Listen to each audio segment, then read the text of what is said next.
दोस्तों, आपका वापस से स्वागत है हमारे और आपके चैनल शरानो स्मार्ट पिक्स में। और दोस्तों, आज का वीडियो बेसिकली अभी सेल आने वाला है। मैं जनरली सेल के ऊपर वीडियोस नहीं बनाता क्योंकि एक मैं जानता हूँ आप लोग बहुत समझदार हैं और आपको पता है आपको कौन सा फ़ोन लेना, अभी तक आप ऑलरेडी समझ गए होंगे। दूसरा कारण ये होता है कि बहुत सारे अच्छे यूट्यूबर्स हैं जो ऑलरेडी सेल्स के ऊपर वीडियो बनाते हैं, तो इसलिए मैं जनरली सेल के ऊपर वीडियो नहीं बनाता हूँ। पर ये थोड़ा अलग सेल है। ये थोड़ा मुझे कुछ बातें आपसे में डिस्कस करनी थी क्योंकि बहुत सारे कमेंट्स आए थे, उनको भी कवर करना था। तो ये मेरा छोटा वीडियो है, सेल से रिलेटेड है, पर इसमें मैं एक मतलब थोड़ी कुछ चीज़ें मैं इंपॉर्टेंट जो थी मैं कवर करने वाला हूँ, जो शायद आपकी मदद करेगी।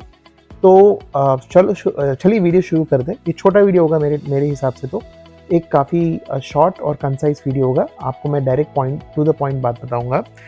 जो स्मार्टफ़ोन क्या लेना है, क्या नहीं लेना है, बहुत सारे लोग बी बॉम है और आपका टेकवाइज़र है, हिंदी में अगर आप देख रहे हैं तो वो आपके मतलब बहुत सारे लोगों ने ऑलरेडी वीडियो बना के रखा है, तो आप आराम से देख सकते हो सारे वीडियोस। आपको अच्छा खासा आइडिया लग जाएगा आपको कौन सा फ़ोन खरीदना है, कौन सा नहीं खरीदना है। ठीक है, खैर तो दोस्तों एक सबसे पहली बात, शुरू करने से वीडियो मैं कुछ चीज़ें आपसे मतलब आपको सेल के पहले कुछ चीज़ों के बारे में बताना चाहता था। पहली बात, जिनको पता नहीं है, सेल अगर किसी कारणवश आपको आइडिया नहीं है तो मैं बताना चाहता हूँ कि सेल शुरू होने वाला है अमेज़ॉन फ्लिपकार्ट पे 3-4 तारीख से, और कहने को तो ये शायद 6-7 तारीख तक रहेगा, बट मेरे ख्याल से एक्सटेंड होगा। मेरा गट फील है ज़रूर एक्सटेंड होगा।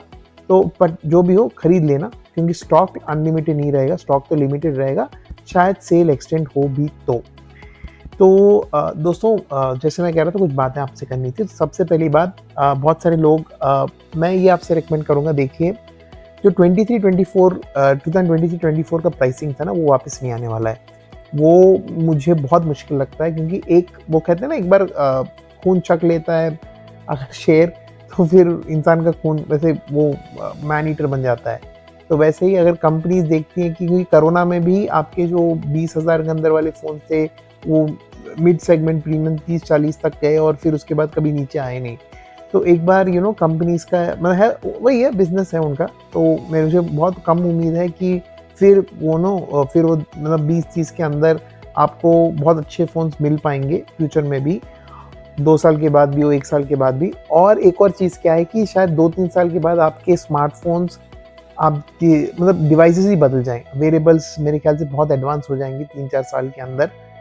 होना भी चाहिए, शायद महंगी होंगी पर बहुत एडवांस हो जानी चाहिए। तो बहुत सारी स्मार्टफोन्स की बहुत सारी चीज़ें बदल जाएंगी, तो बहुत सारी चीज़ें। खैर मैं बस इतना कहना चाहता था आपसे कि एक बात ध्यान रखिएगा कि आप जो भी फ़ोन लें फ़िलहाल, मैं आपसे रिक्वेस्ट करूँगा कि आप उसे 3-4 साल के माइंडसेट से ही लें।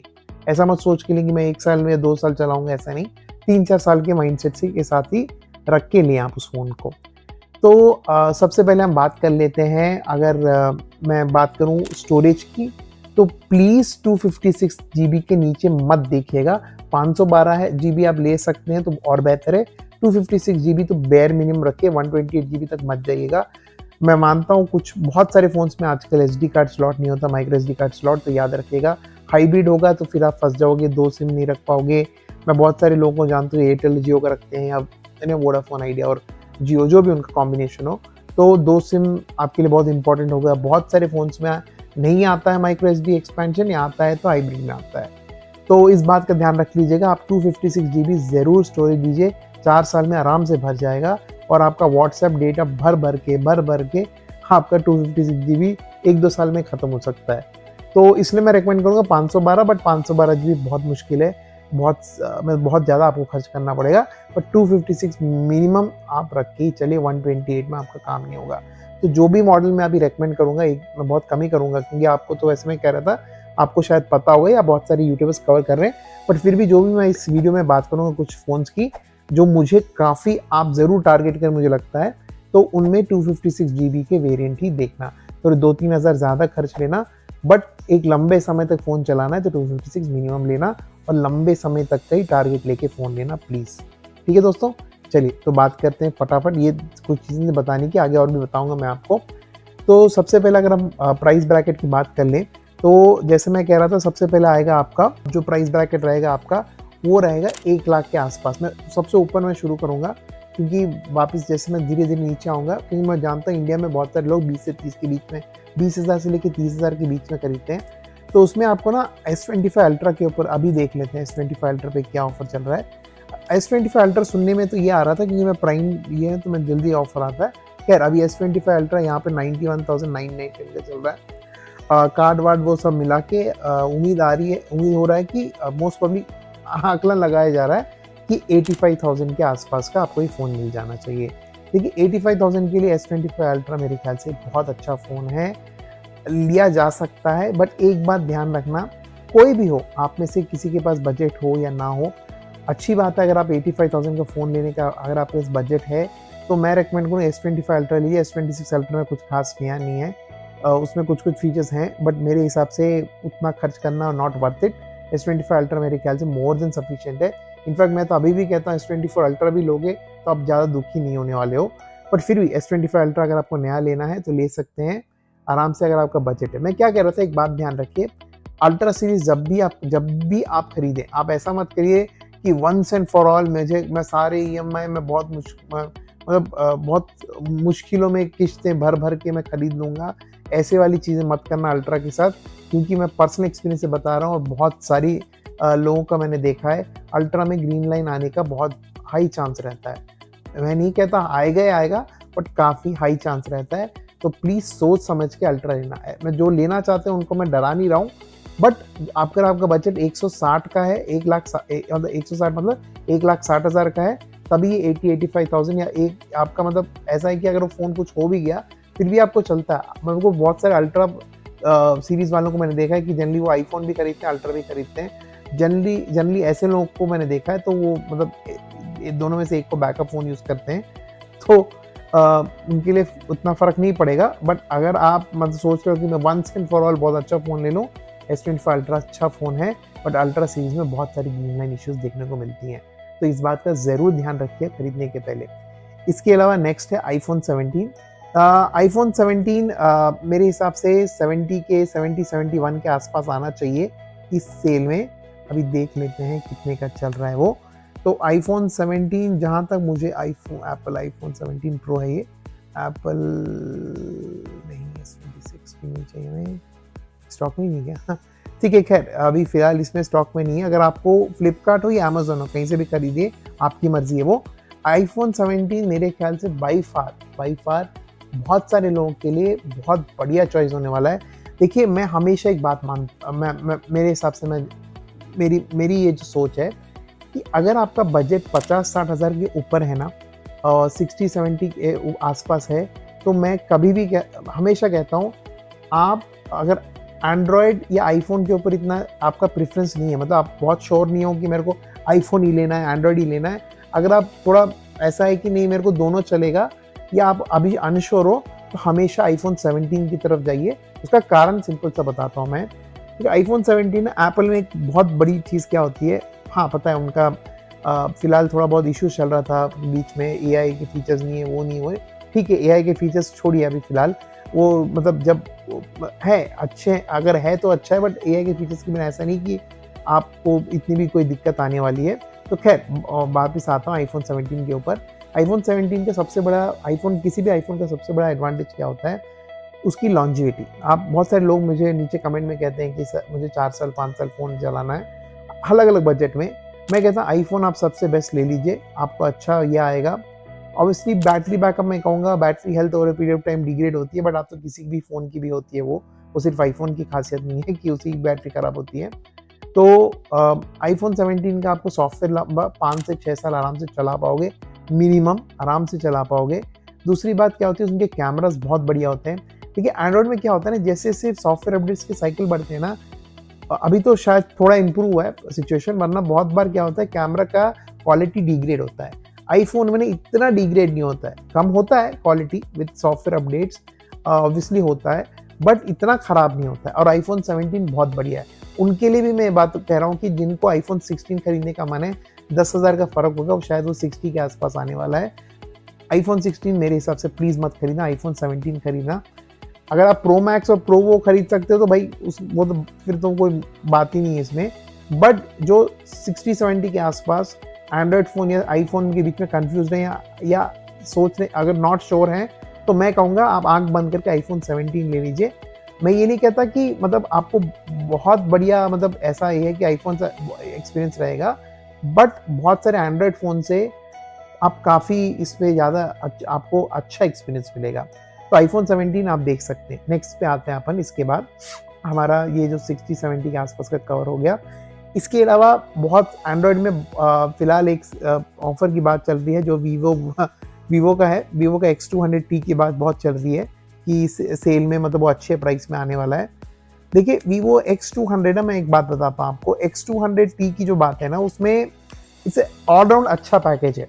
मतलब ना कि कैमरा परफॉर्मेंस, उसमें मीडियाटेक का प्रोसेसर आता है, एज अ होल अच्छा है, बट मैं उसको इतना हाईली रेकमेंड नहीं करूँगा। उसका बहुत सिंपल सा कारण फन टच ओएस नहीं है, क्योंकि अभी ओरिजिन ओएस का भी ये है, प्रॉब्लम वहाँ पे नहीं है। मैं वीवो का मैं रेकमेंड इसलिए नहीं करूँगा क्योंकि वीवो ऐसा नहीं है कि ख़राब है, वीवो किसी भी एंगल में ख़राब नहीं है, एक काफ़ी अच्छा है, बहुत मतलब उनने बहुत मेहनत की है, सॉफ्टवेयर अपडेट्स काफ़ी आपको अच्छे मिल जाते हैं उसमें, टाइमली मिल जाते हैं, ऐसा कोई प्रॉब्लम नहीं है। बट मेरा प्रॉब्लम क्या है ना, वो आपको मेरे ख्याल से अगेन 40 के आसपास कम से कम में मिलेगा। मतलब बहुत अच्छा ऑफर मिल गए तो आपको 40 के आसपास मिल सकता है। अभी मेरा प्रॉब्लम क्या है उसमें, अगर आपको वो प्राइस में अगर आप वो फ़ोन देख रहे हो, तो मैं एक्चुअली उसी के आसपास मैं कहूँगा आप एक बार आप एक बार Oppo Redmi K13 turbo pro को देख सकते हो।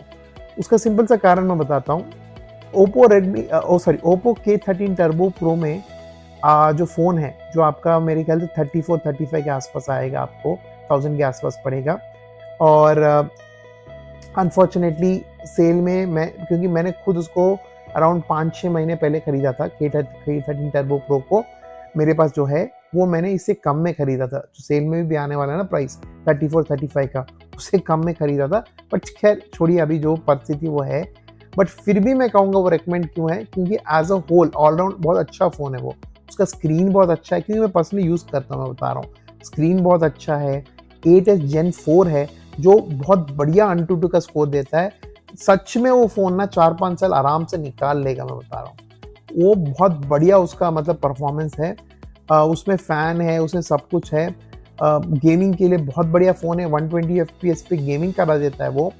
देखिए, पर उसमें ना एक मैं नेगेटिव कहूँगा, उसका है सबसे बड़ा नेगेटिव उसका कैमरा बकवास नहीं है, बट कैमरा बहुत ठीक है, मतलब एवरेज है, एवरेज से ऊपर कहूँगा मैं। कैमरा इतना बढ़िया नहीं है, बहुत ज़्यादा ख़राब नहीं है, बट जस्ट एवरेज कैमरा है। अगर आप कैमरा को अगर आप प्रायोरिटी नहीं रखते हो तो उसकी तरफ जा सकते हो। अगर कैमरा आपका प्रायोरिटी है तो मैं आपको फिर भी वीवो X200T रेकमेंड नहीं करूँगा, क्योंकि मैं जानता हूँ सेल की बात चल रही है, बट मैं आपको कुछ यूज्ड मार्केट में भी मैं आपको डील्स के बारे में बताना चाहता, क्योंकि मैं जानता हूँ बहुत सारे लोग कार्ड के ऑफर्स लगाने वाले हैं, तो उनको EMI में खरीदना ज़्यादा आसान पड़ता है।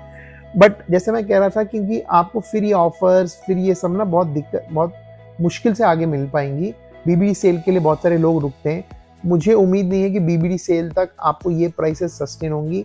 इस बार BBD सेल तक मत रुकिएगा, मैं रेकमेंड करूँगा, क्योंकि मुझे नहीं लगता कि आने वाले 5-6 महीने तक तो कुछ भी मतलब आप कोई भी अच्छा फ़ोन देखने वाले हो, 1 साल तक नहीं देख पाओगे मेरे हिसाब से, जो वैल्यू फॉर मनी निकले वैसा वाला फ़ोन। तो यूज़ मार्केट में मैं आपको मैं बहुत कुछ रिकमेंडेशन भी करूँगा। वीवो X200T लेने में कोई हर्ज नहीं है, बट मैं आपको इतना ही कहूँगा कि वो मीडियाटेक का प्रोसेसर है, जो अच्छा प्रोसेसर है, काफ़ी अच्छा प्रोसेसर है, प्रोसेसर में खराबी नहीं है। बट अगर आपको कैमरा का लेना है तो X200T लीजिए। अगर कैमरा आपके लिए इंपॉर्टेंट नहीं है तो ओप्पो K13 टर्बो प्रो आराम से लीजिए, 256GB वाला लीजिएगा।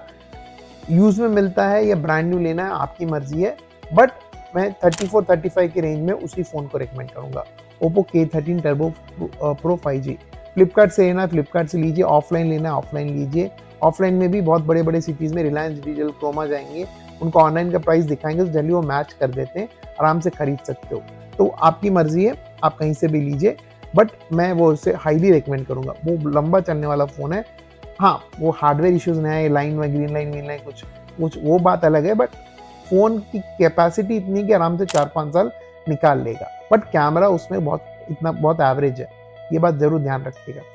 नेक्स्ट, अगर हम हमारे मेन वाले टारगेट में आते हैं 20 से 30 के बीच में। वहाँ बहुत सारे लोग कंफ्यूज हैं कि भाई मुझे M56 लेना चाहिए, M47 लेना चाहिए।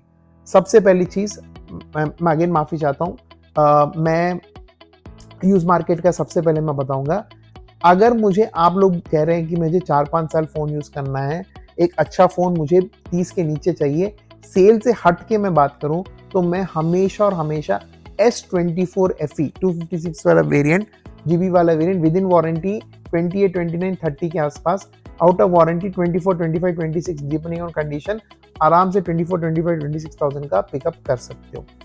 मैं M56, M47 दोनों से पहले S24 FE सैमसंग को रेकमेंड करूंगा। बहुत बढ़िया फ़ोन है, फ्लैगशिप कैमराज हैं, मस्त फ़ोन है वो, अच्छा फ़ोन है।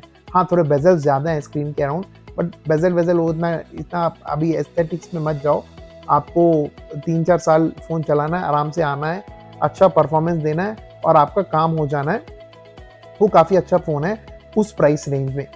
ये जो 24 से लेके 30 के बीच का प्राइस रेंज है ना, उसमें मैं इसको हाईली रिकमेंड करूँगा।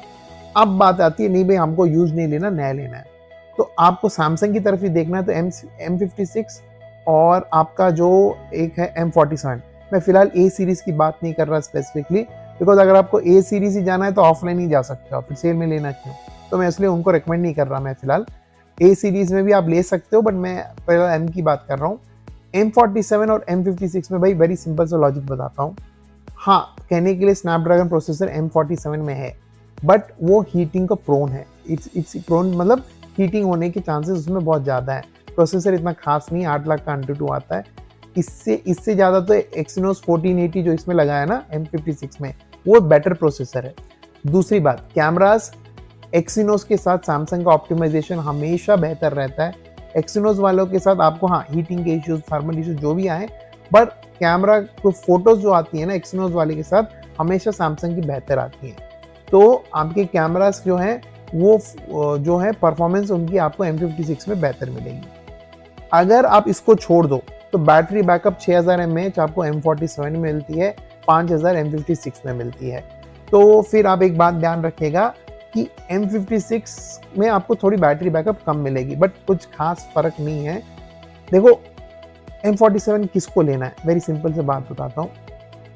बहुत टाइट बजट में हो आप, और आपको एक हाइब्रिड सिम स्लॉट चाहिए, आपको ऑफिशियल IP47 की रेटिंग चाहिए, और आपको किसी कारणवश M56 नहीं मिला तो M47 ले सकते हो। अच्छा फ़ोन है, बहुत बढ़िया फ़ोन नहीं है, अच्छा फ़ोन है, आराम से ले सकते हो। पर अगर M56 से M47 है, M56 को पिक करना मेरे हिसाब से मेरा प्राइमरी डिवाइस है, इसलिए बता रहा हूँ 256 GB ही दोनों में लेना प्लीज़, उससे नीचे बिल्कुल मत लेना, वरना आप ही का नुकसान होगा। ठीक है दोस्तों, तो ये आप ध्यान रखना। अब दूसरी बात आती है कि 20,000 के नीचे। देखिए 20,000 के नीचे ना हिसाब बड़ा सिंपल है। अगर आपको सैमसंग का ही फ़ोन चाहिए 20,000 के नीचे, तो मेरे हिसाब से, देखिए मैं जानता हूँ कि उसमें M36 और ये सब आते हैं, बट मेरे हिसाब से अगर आप, अगेन मैं कह रहा हूँ 4-5 साल चलाने के इसमें हैं, तो मुझे नहीं लगता कि M36 खींच पाएगा, जहाँ तक मुझे लगता है। तो मैं रेकमेंड करूँगा आपको कि आप सैमसंग की फ़ोन की तरफ मत ही देखो 20,000 के नीचे। इससे अच्छा आप कोई और ऑप्शन देख लो, चाइनीज़ वाला कोई ऑप्शन फ़िलहाल देख लीजिए जो आपको अच्छा देता है, या लावा का फ़ोन कोई आप उसमें देख सकते हैं। 10 से 20 के हज़ार के बीच में लावा का कंसिडर करिए, कोई चाइनीज़ का कंसिडर कर लीजिए। मेरे हिसाब से सैमसंग के जो फ़ोन्स है, प्रॉब्लम क्या है ना, फ़ोन्स में नहीं है प्रॉब्लम, प्राइसिंग में। क्योंकि अभी जो आपका 17E भी निकाला इनने, 17, M17, A17 जो भी इनका सीरीज चलता है सैमसंग का अलग अलग, तो वो मेरे को थोड़ा सा ओवर प्राइस लगे। अगर आपको सेल में बहुत कम में मिल रहा है, अगर आपकी किस्मत अच्छी रही सेल में मिल रही है, तो सोच लीजिए, ऐसा कुछ नहीं, खराबी नहीं है। बट अगर आप वैसे, जैसे मैं कह रहा था ना, 4-5 साल चलने वाले जैसे लायक फ़ोन कोई है नहीं।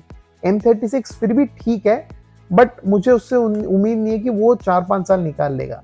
इससे मैं अच्छा कहूँगा 20,000 से थोड़ा बजट बढ़ाइए, M47 या M56 में से कोई ले लीजिए, या थोड़ा सा यूज मार्केट में जाइए, S24 FE को एक बार पिक कर लीजिए। तो देखिए, मोर ओवर ये मेरी जो भी मुझे रिकमेंडेशन करनी थी, मोटा मोटी इतनी थी। और जो मतलब इसके अलावा बहुत सारे फ़ोन से आप रियलमी की तरफ जा सकते हो, आपके जो डिपेंड है, आप पोको की तरफ, iQOO की तरफ जा सकते हो। आप जैसे मैं कह रहा था आप मेरे से ज़्यादा समझदार हो, बट ये कुछ फ़ोन थे जो मुझे हाईली रिकमेंड करने थे और कुछ सवाल जो आ रहे थे बार-बार। तो S25 FE पे भी एक नज़र रखना, उसमें 512 जीबी का भी वेरिएंट आता है, बट मेरे ख्याल से वो 40-50 के आसपास जाएगा आराम से, 50 के आसपास आराम से जाएगा वो। देखते हैं वो सेल में क्या किस तरह से आता है। तो S25 FE ना बहुत वो भी काफ़ी एक डिसेंट ऑप्शन है। मैं बहुत सारे लोगों को जानता हूँ जो वेट करते हैं कि पर ये हालांकि 128 है, थोड़ा कम है।